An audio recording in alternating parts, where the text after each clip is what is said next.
Okay, I've had this model Smith & Wesson Model 13-2 since probably October of 2021, and I never did a video on it. That's not rust, that's oil.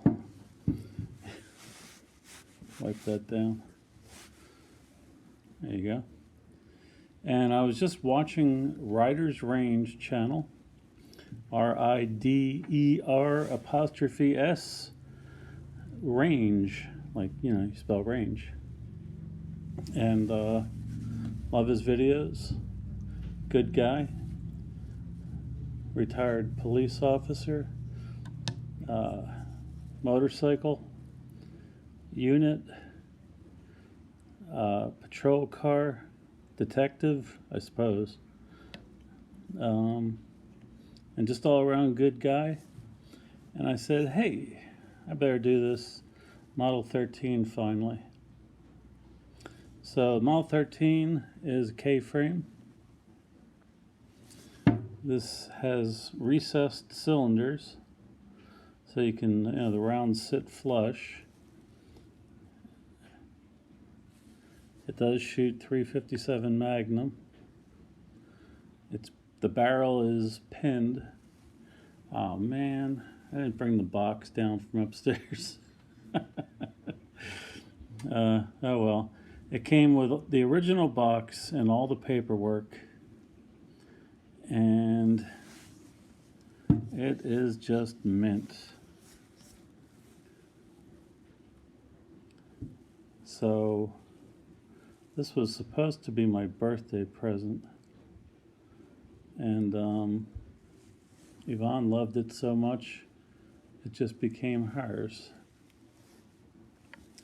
It came with some Herrett, HERRETT grips. I wasn't crazy about them, so I put some Altamont Coke bottle grips on it. I wasn't crazy with the looks on the Harriets.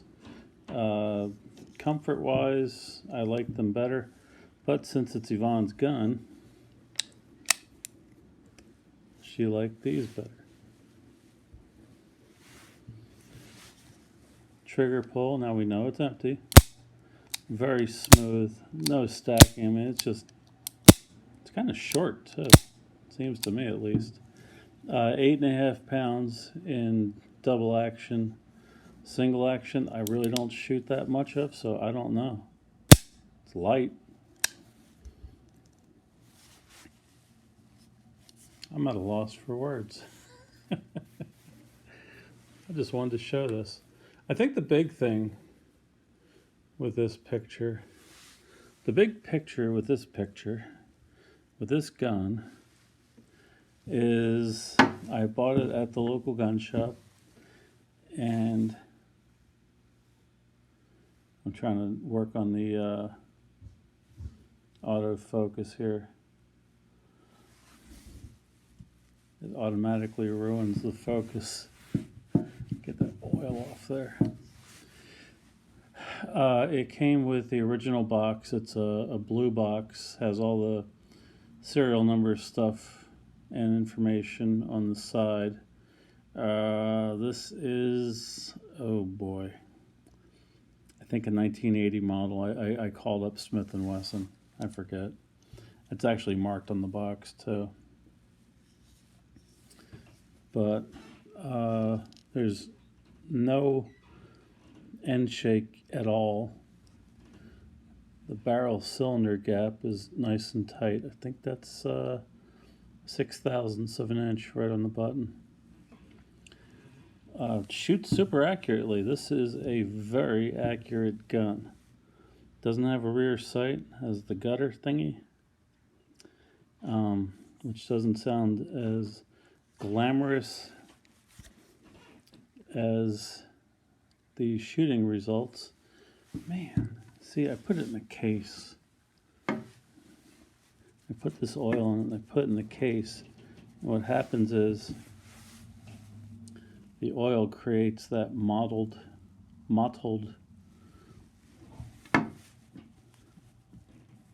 pattern on the metal. I keep meaning to put this in my safe, but I don't want to scratch it without the rug. I don't want to just put it in there with the other less worthy guns.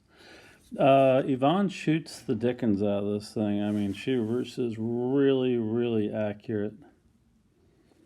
And to the point where she loves her Glock 19, but since getting this, she rarely shoots her Glock 19. We went this past week shooting, and I would say she wasn't quite up to snuff with the Glock 19. I told her she might want to consider carrying this if this is what she's going to shoot when she goes to the range. And we'll see how that goes. It's a 6-round gun. Boy, I forget the history of these things. They were made for police use. The FBI used a 3-inch, this is a 4-inch barrel.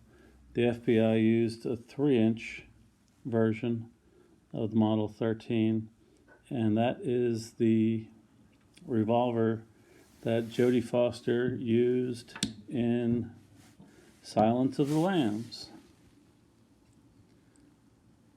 And they discontinued using revolvers maybe the year or two after Silence of the Lambs came out. Now, it doesn't have a rear sight, but that is all right because this thing is just simply accurate. Our range goes out to 25 yards, and hitting an 8-inch shoot and see target is no problem at all using the gutter sight. The internals are immaculate. And it's pretty much all there is to say. It's just an awesome little gun. No, it's not little. Put it up against my J frame here, which is in my pocket. That's loaded. Woo! And my Colt King Cobra, which is in my pants pocket. We were out driving today, and on days when I drive, because I drive a Miata, if I ever get carjacked or attempted carjacking, I can't get to a holster very easily because of the seats. So it's cold here still. I put either the J-frame or the Cobra in my pocket. These have become my carry revolvers. I haven't carried a semi-automatic in over a year, except maybe one day or 2 days. I'm in love with revolvers. And that's it. There you go. Take care.